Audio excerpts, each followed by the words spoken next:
Bueno, y después del análisis del acontecimiento de la semana, que fue la visita del secretario de Estado de los Estados Unidos, Mike Pompeo, seguimos con nuestra agenda política aquí en Radar, porque estamos a 8 días de las primarias del Partido Panameñista y también de las primarias del Frente Amplio por la Democracia. Aquí, como siempre, hacemos el ejercicio de entrevistar sobre distintos temas importantes para el país a los principales aspirantes de cada uno de los partidos. Se encuentra con nosotros en esta ocasión el alcalde José Isabel Blandón, precandidato del Partido Panameñista. Muy buenos días, Sabrina. Buenos días, doctor. Buenos días a todos los buenos días, alcalde. Y muchas gracias por aceptar nuestra invitación y cumplirla. La primera pregunta que le hago es, independientemente de su trayectoria personal, que vemos que usted la cita recurrentemente, ¿cuál es la principal diferencia entre su propuesta para el país y la del exministro Mario Chelecu? Mira, yo diría que la principal diferencia nuestra está, además de las trayectorias, que por supuesto he hecho mucho énfasis en ello, está en el énfasis que le hacemos a la necesidad de priorizar en el próximo gobierno una gran reforma al Estado, que pase no solamente por un cambio constitucional profundo, sino por una revisión del mismo, por decirlo así, organigrama del Estado panameño, las distintas instituciones, mejorar, modernizar sus leyes y sus procedimientos, ¿no? Pues tenemos un Estado realmente que se ha quedado atrás, donde hay problemas de representatividad, de credibilidad, de legitimidad del propio sistema, y si nosotros no abordamos esos problemas, eso va a incidir cada vez más sobre el desempeño económico y social del país. Doctor Ritter. Es que es siempre, a la hora de hacer de que los votantes tengan que escoger, en este caso los votantes panameñistas tengan que escoger el próximo domingo por uno de los dos, siempre hemos querido contrastar una opinión con la otra. Desafortunadamente no vamos a tener al exministro Chelecu por incumplimiento de su compromiso, pero si yo tuviera que, digamos, profundizar en ese contraste, es en lo siguiente: en la reforma al Estado que se está planteando, que está planteando usted, ¿dónde lo pudiéramos puntualizar? O sea, ¿en qué puntos específicos de la reforma del Estado estamos hablando? Fuera de la parte burocrático de trámites, que es evidente que nos hemos quedado atrás, incluso ha habido una mayor participación, un mayor crecimiento de la burocracia en este periodo presidencial, que contrasta mucho con la posibilidad de hacer más eficiente el Estado. Es que a lo largo de esta primaria y sobre todo de la campaña general haré mucho énfasis en que para poder tomar una decisión, los electores no solamente tendrán que enfocarse en lo que están proponiendo los candidatos, sino en lo que han hecho en su trayectoria. Yo creo que eso es lo que va a determinar si puedo confiar o no en el compromiso que está haciendo ese candidato. Entonces, vuelvo e insisto en que mi trayectoria me diferencia no solamente de mi adversario coyuntural a lo interno de esta primaria, sino de los otros candidatos, porque el planteamiento de cambio constitucional ha sido una constante a lo largo de mi discurso político, desde que fui estudiante universitario, pasé por la Asamblea Nacional, como alcalde, como dirigente político. Siempre he estado planteando la necesidad de una nueva constitución a través de un proceso constituyente. Siempre hemos hablado de la necesidad de la reforma del Estado, de una mayor transparencia en la gestión pública, de procesos de participación ciudadana. Como alcalde hemos estado implementando mucho de ese discurso en la práctica a un nivel local, y ahora lo que nos proponemos hacer como presidente de la República, pues Dios primero, ganando la elección de mayo del 2019, es ya esa reforma al Estado a nivel de todo el país, aprovechándonos de la experiencia acumulada de todos estos años en las distintas posiciones que he tenido la oportunidad de ocupar. Alcalde, si usted llega a ser el candidato del panameñismo, usted va a cargar con el lastre que tiene el representar a un gobierno que no ha sido del todo popular. Y usted habla de la reforma del Estado, pero yo tengo que decirle que dos de las promesas incumplidas del actual gobierno de su partido son: no se hizo reforma al Estado, no se hizo la Asamblea Constituyente que prometió Varela, y tampoco se luchó de raíz contra la corrupción. ¿Usted es consciente de que está representando a un partido que precisamente falló en esas dos promesas? Los partidos que han gobernado del 90 para acá, todos han fallado en esas promesas. Entonces, ahí no hay un factor diferenciador. El PRD no hizo constituyente, el Cambio Democrático no hizo constituyente y el panameñismo tampoco lo ha hecho. Entonces, yo creo que lo que deberán evaluar los votantes en estas próximas elecciones, aquellos que deseen que efectivamente sea un proceso constituyente, es quién de esos tres candidatos, no de quién de esos tres partidos, quién de esos tres candidatos realmente tiene un compromiso con el proceso constituyente. ¿Quién de ellos, su trayectoria demuestra que realmente de llegar a la presidencia de la República va a llevar adelante un proceso constituyente? Y ahí yo creo que la respuesta es clara. El único que ha sido consistente a lo largo de los años, planteando la necesidad del cambio constitucional, planteando la necesidad de la modernización del Estado, planteando la necesidad de una asamblea constituyente, he sido yo, ¿no? Independientemente del partido político. Inclusive en este gobierno, en el 2016, yo fui invitado por la Sociedad Bolivariana a dar un discurso allá en el Salón Bolívar, y planteé dentro de mi discurso el error que estaba cometiendo el gobierno al no haber convocado a la Asamblea Constituyente, que no había por qué tenerle miedo a un proceso constituyente. O sea, yo cuestionaba a este gobierno por esa decisión que no se tomó de llevar adelante el proceso. Bueno, yo solo haría un comentario. Ninguna de las elecciones anteriores ha habido una promesa tan fuerte como la que hubo en la pasada. Es decir, Mireya Moscoso o Pérez Valladares o Martín Torrijos no prometieron constituyentes, prometieron modernizar el Estado y demás, pero en esta última sí hubo una promesa, alcalde, una promesa de todos los partidos, de todos los principales candidatos que iban se comprometieron a una constituyente, y en efecto no se cumplió. Yo recuerdo su discurso, en efecto, de un compromiso con una asamblea constituyente, y en ese sentido quisiera ahondar un poquito más. Yo he visto como matizado esa propuesta en el sentido de que va a proponer o va a ir a un referendo, un plebiscito, más bien preguntándole a la gente, ¿quiere o no una constituyente? O sea, no es un compromiso a priori, sino un compromiso que se adquiriría si la población decide que quiere una constituyente, o ya es un compromiso de antemano, para ahondar un poquito más en esa... Sí, el compromiso sería convocar a un referéndum para que la gente decida si quiere o no la constituyente. En lo personal, estoy a favor de la constituyente y promovería la constituyente dentro de los límites que la Constitución y la ley me permitan como presidente de la República, pero no creo en imponer mi posición al país. Creo que esto debe ser decidido democráticamente desde la decisión de convocarla o no, ¿no? Y por eso eso sería lo que haríamos en la primera semana, convocar al referéndum.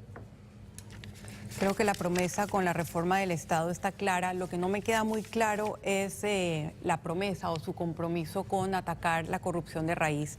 Uno de los talones de Aquiles de este gobierno ha sido la contratación de Odebrecht, y el municipio ha contratado también a esta empresa cuestionada y condenada internacionalmente. ¿Cuántos contratos y cuántas adendas le ha dado el municipio a la empresa Odebrecht? Odebrecht tiene un contrato con la alcaldía y una adenda en función de costos de pago a terceros, no de pago a ellos, que es por un monto del 1% del contrato. Mira, la alcaldía ni ningún funcionario de ninguna institución tiene hoy competencia legal para impedir que una empresa condenada por acto de corrupción en Panamá o en otro país, o que haya llegado a algún acuerdo de pena, pueda competir en un proceso de licitación pública. Esa competencia no está. Una de las cosas que nosotros hemos dicho es que dentro de un paquete de leyes que presentaría José Blandón como presidente de la República, paquete de leyes anticorrupción, estaría la reforma a la ley de contratación pública para que eso sí esté. Que haya esa posibilidad para la entidad licitante de prohibirle no aceptar una propuesta de una empresa que haya sido condenada por acto de corrupción en Panamá o en otra jurisdicción.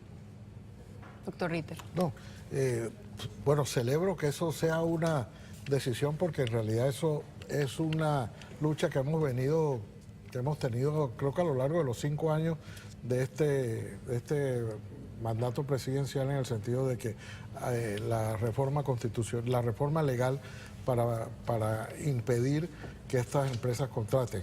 De hecho, no sé por qué mecanismo legal se utilizó para excluir a Odebrecht de una de las contrataciones, creo que era la del cuarto puente sobre el canal, que se hizo, digamos, de una manera, yo no la critico, pero con la misma ley que les permitió un lado, después se le impidió Entiendo que la descalificaron y la empresa ha planteado presentar objeciones legales. Objeciones legales a esa. Pero el solo hecho de impulsar de una manera categórica que no participen las empresas condenadas por corrupción, creo que sería un avance extraordinario en la lucha contra la corrupción.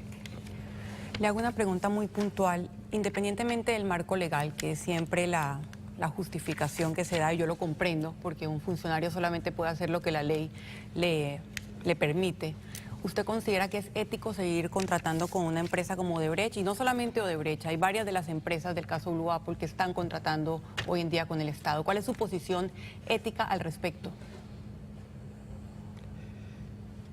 Mira, creo que lo que procede es que las empresas que como parte de su política dieron coimas para ganar contrataciones, procede que sean condenadas tanto las personas naturales, porque al final los que cometen el delito no es la persona jurídica, es la persona natural, y que las personas jurídicas tengan una sanción de inhabilitación. Eso es lo que procede legal y éticamente, ¿no? Pero al final un funcionario público solamente puede hacer lo que legalmente se le permite hacer. No puede decir que, bueno, por consideraciones éticas no voy a recibir tal solicitud, a pesar de que la ley te obliga a recibirla. Eso no cabe dentro del marco del derecho público.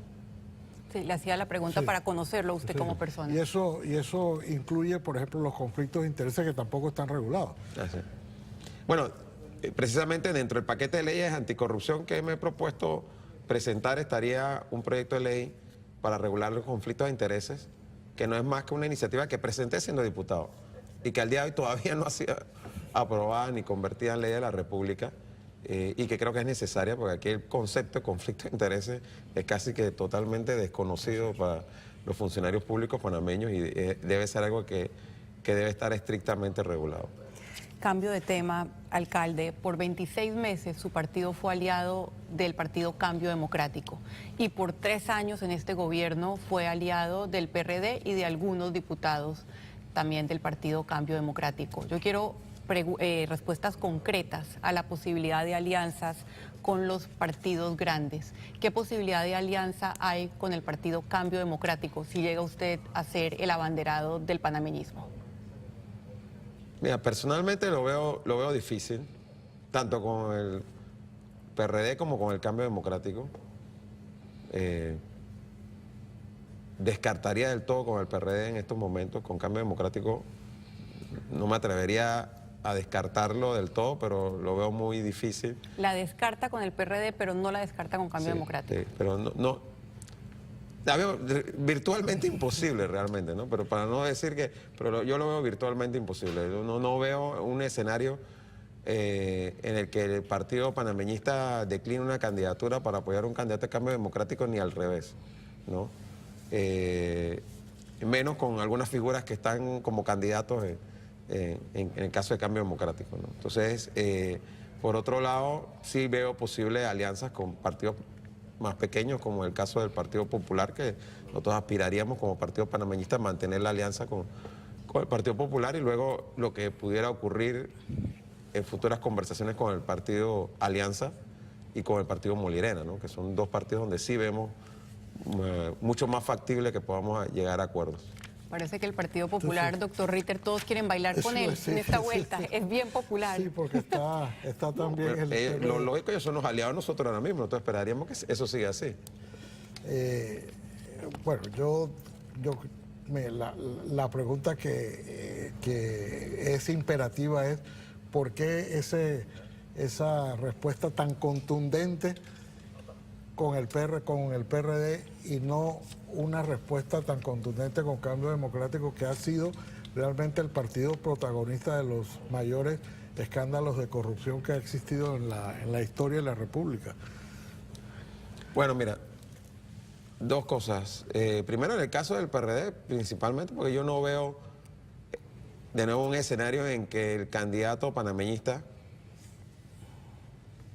o sea, quienes hablan, se vaya a bajar a favor del candidato del PRD, ni al revés. Viceversa. Yo podría ver un escenario en que el candidato de Cambio Democrático se bajara a favor del candidato panameñista. Entonces, por eso digo, si Cambio Democrático llegara y dijera, bueno, nosotros vamos a apoyar a la candidatura panameñista y aceptara los planteamientos del partido panameñista y de nuestra candidatura con respecto a cambio constitucional, reforma al Estado y demás, ¿quién sabe? Por eso te digo, habría que ver esa posibilidad, pero yo la veo pero muy remota, ¿no? Lo que veo como más probabilidad, lo que sería nuestra agenda, es primero asegurar la unidad del partido panameñista. Segundo, la alianza con el Partido Popular, que ya es nuestro aliado. Tercero, Partido Molirena, Partido Alianza, sectores independientes y sectores desafectos de otros partidos.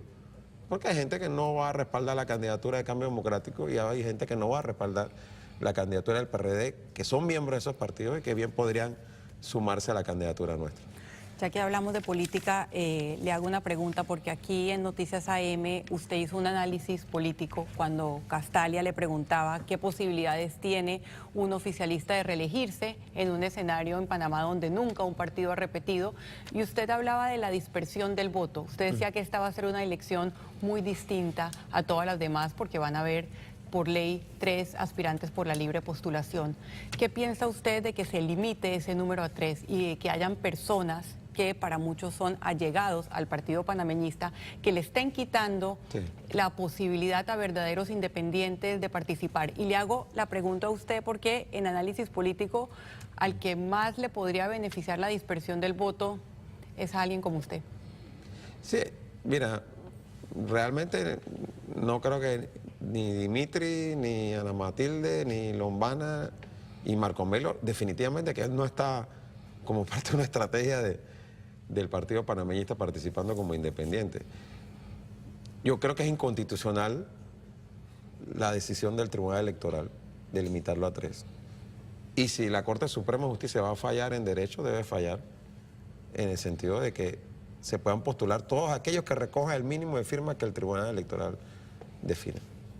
Si va a salir ese fallo en tiempo o no, eso está en manos de la Corte Suprema de Justicia. Si eso ocurre, entiendo que serían posiblemente 6 o 7 precandidatos independientes. Yo creo que eso está bien para el país.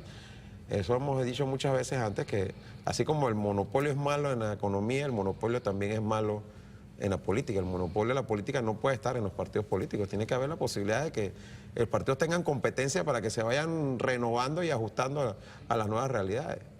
Pero en esas cuentas, al que mayormente le beneficiaría sería al candidato del partido panameñista o al candidato Blandón. Bueno, pero eso es parte de la coyuntura, pero independientemente de eso, sería lo correcto. Lo correcto es que se pudieran postular todos los independientes que recogieran la firma y que el país no se perdiera ninguna de las opciones que están hoy recogiendo firmas y que llegue al mínimo que el tribunal exige. ¿Cuál ha sido, en su opinión, el mayor acierto y el mayor desacierto del gobierno de Juan Carlos Varela? Mira, yo diría que ha habido varios aciertos. Para mí la descentralización, obviamente como alcalde de la ciudad capital, y como alguien que cree en la reforma del Estado, la descentralización es una de las decisiones y acciones de mayor trascendencia que ha tomado el presidente Juan Carlos Varela. Todavía está ni siquiera dando los primeros pasos, está gateando la descentralización, pero ha sido un avance importante el haberla empezado siquiera. Creo que también ha habido otras decisiones en el plano de políticas sociales que han sido importantes. Y quizás para mí el principal fallo del gobierno ha estado en la manera en que se ha relacionado con los distintos factores de poder dentro del país, con los medios de comunicación, con el sector privado, con los otros partidos políticos, hasta con su propio partido político, porque realmente la queja que ha habido, por lo menos recorridos que hemos estado haciendo a nivel nacional de las bases del partido panameñista, que sienten que el gobierno se distanció del partido, que no ha habido comunicación entre gobierno y partido. Y si bien yo creo que un gobierno, cuando tú llegas de presidente, tú te debes a todo el país, tú llegas como parte de una estructura política y esa estructura política es la que te da contenido, la que te da contexto, la que te puede decir en un momento dado, aguanta, para, porque eso que estás haciendo no va en la línea de lo que nosotros planteamos en la campaña y la sola discusión política, gobierno, partido, ayuda a poder corregir rumbo, idealmente, y esa discusión no se ha dado. Es parte de lo que reclama las bases y dirigentes del partido panameñista con el gobierno. Yo creo que ahí ha estado el principal error. No se trata de pagar publicidad en medios o demás, sino es que, por ejemplo, tampoco el presidente... ¿Cuántas veces ha estado el presidente en una entrevista en medios de comunicación? Prácticamente ninguna en los 4 años y tanto de gobierno. Yo creo que ese ha sido un error, porque que principalmente puede salir a dar la cara por su gobierno, a defender su administración, es la cabeza del gobierno, que es el presidente de la República. Pero en esa figura en esta campaña que se habla de tanto de la no reelección, eso es para un candidato panameñista. ¿Usted siente que la campaña de no a la reelección de alguna forma le va a afectar? Porque reelegir no es solamente la persona. De hecho, aquí se habla de reelección, puede hablarse de los partidos políticos o puede hablarse de las personas. Usted no va a ser reelegido porque usted no ha sido candidato a presidente. Sería reelección si hubiera tratado de repetir como candidato a alcalde. Pero como partido sí hay una percepción de que sería reelegir al partido panameñista. ¿O cree que esta campaña está más dirigida hacia las personas más que a los partidos? Por supuesto que apuesto a que se dirija más hacia las personas que hacia los partidos, ¿no? Pero creo que así es. Digo, de hecho, si hubiese sido solamente por estructura partidaria, Juan Carlos Varela no habría ganado la presidencia en el 2014, ¿no? Juan Carlos Varela gana la presidencia porque la gente votó no solamente pensando en un partido, sino por figuras en un momento determinado. Votó por la oposición, como suele hacer el panameño siempre. Por lo menos desde el retorno a la democracia, a pesar de la gran inversión. No, eso sería discutible, Sabrina. Si tú ves, las últimas semanas de la campaña de Juan Carlos Varela fue pegarse a los proyectos de Ricardo Martinelli. La gente votó por una continuidad de los proyectos sin el estilo de Martinelli.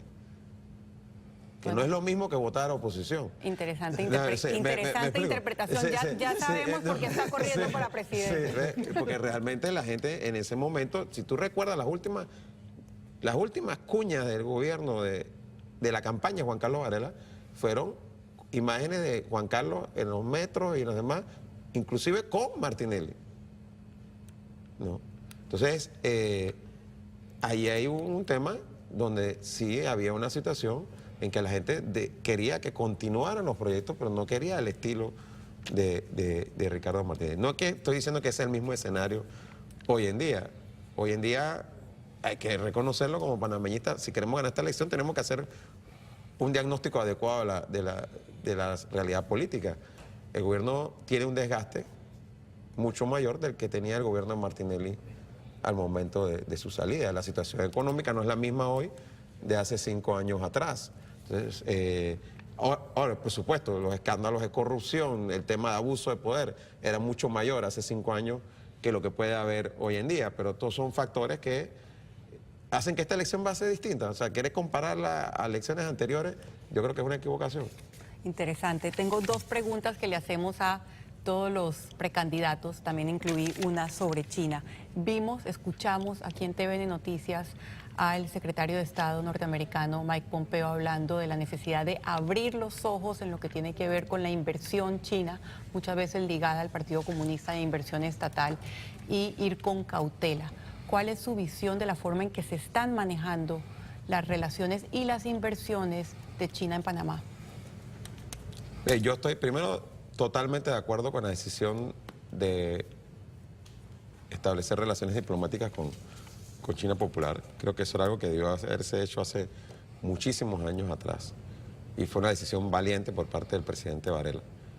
Creo, por supuesto, que tenemos que tener todas las precauciones de no de irnos al extremo ahora de que entre toda la inversión china que quiera entrar sin mayores controles y tirarnos de brazos a China, porque si bien China es el segundo usuario del canal, Estados Unidos sigue siendo el primer usuario del canal y nuestro principal socio comercial, así que hay que tratar de mantener las dos relaciones sin afectar la relación que históricamente ha sido más importante para Panamá. Pero también creo importante destacar que hay un enfoque en la política exterior del presidente Varela que me parece que hay que resaltar y darle continuidad, que es que Panamá tiene que fortalecer sus relaciones no solamente con China Popular, sino con lo que es toda el área del Asia-Pacífico. O sea, Corea, Japón, toda esta economía que es una economía cada vez más potente a nivel mundial y que Panamá quizás se ha concentrado tanto en Estados Unidos que no ha sabido jugar el papel que tiene dentro de lo que es Asia-Pacífico. Muy bien, vamos. Y va el segundo tema, vamos. su posición sobre matrimonio igualitario. Bueno, mira, me han querido endilgar en reiteradas ocasiones que de yo ser presidente de la República aprobaría el matrimonio igualitario en Panamá. Que no es necesariamente algo reprochable, puede no ser popular o políticamente... Sí, pero yo quiero dejar claro porque, reitero, para mí es bien importante ser consistente en las cosas. Jamás he dado una declaración, nunca en mi vida política he dado una declaración a favor del matrimonio igualitario. Yo quiero primero dejar eso claro y nunca nadie va a poder encontrar una declaración mía a favor del matrimonio igualitario. Yo no estoy cambiando de opinión con respecto a ese tema. Lo que yo siempre he dicho es que estoy a favor de la no discriminación. Y al estar a favor de la no discriminación, desde el día 1 que se hizo Marcha del Orgullo Gay, yo he ido. No fue ahora que me pusieron de abanderado como alcalde, porque he sido el único político que ha ido desde la primera vez. No porque era alcalde, es que siempre he ido y seguiré yendo, ¿no? Pero eso no quiere decir que uno endose la posición del matrimonio igualitario. Lo que sí he dicho, y ahí ahora encontrarán declaraciones mías al respecto, es que a mí me parece que el punto medio es el reconocimiento de derechos civiles a las uniones. Eso sí lo he planteado y creo que es un punto en el que hay mucha más coincidencia que en el tema del matrimonio igualitario. O sea, en otras palabras, la renuencia es al uso de la expresión o de la institución matrimonio para las uniones entre personas del mismo sexo. Mira, y eso sería una discusión larguísima. Yo lo que creo es que al final el tema concreto es se quiere ciertos derechos que vienen de la relación de reconocimiento del vínculo, como el derecho a heredar, derechos patrimoniales y demás. Y eso te lo da la unión civil como te lo da el matrimonio. O sea, realmente me parece a mí en lo personal que es una discusión que termina siendo más de semántica que de fondo. Sin embargo, reitero, jamás, nunca yo he manifestado estar a favor del matrimonio igualitario. Y cuando fui a las marchas, no fui a las marchas diciendo estoy aquí porque estoy a favor del matrimonio igualitario. Dije, estoy aquí porque estoy en contra de la discriminación. Muchísimas gracias, alcalde. Unas palabras finales para su electorado y el electorado panameñista que en una semana estará decidiendo quién es su candidato. No, básicamente, nuevamente agradecerle a todos los panameñistas que nos han recibido en sus casas durante esta semana, pedirles que vayan a votar el 28 de octubre, que no dejen de ir a votar. Por supuesto, pedirles el voto para mí, para la propuesta, para los candidatos que nos están apoyando a nivel nacional. En mi caso soy la casilla número 1 en la papeleta presidencial y asumir el compromiso con ustedes, que me van a tener un candidato que va a trabajar arduamente, día y noche, durante los próximos meses, para llevar al partido a ganar las elecciones. Y creo que los panameñistas lo reconocen a nivel nacional, que realmente la única opción que tiene el partido para dar la pelea en las elecciones de mayo del 2019 es una candidatura que tenga trayectoria, experiencia, pero sobre todo una autonomía, una independencia de criterio ya demostrada, que pueda con credibilidad defender las cosas que deben continuar, pero también decir en estas cosas no estoy de acuerdo, en estas cosas no estuve de acuerdo, estas cosas van a cambiar. Y demostrarle al país que votar conmigo es votar con una propuesta diferente, es votar con José Blandón, no es votar por Juan Carlos Varela o no es votar por la política tradicional, ¿no? Porque si va a haber un cambio de sistema político en este país, solamente va a poder ser con alguien cuya trayectoria demuestre que tiene ese compromiso con cambiar la estructura política del país. Y esa es mi trayectoria. Bueno, muchísimas gracias por esta entrevista. Le agradecemos una vez más haber cumplido la cita y nosotros le dedicamos el tiempo que teníamos a los dos precandidatos panameñistas, a José Isabel Blandón, el que se presentó a la cita. Seguimos con el análisis de lo que será la campaña panameñista el próximo domingo. Aquí tendremos el análisis en Radar. Quédese acá.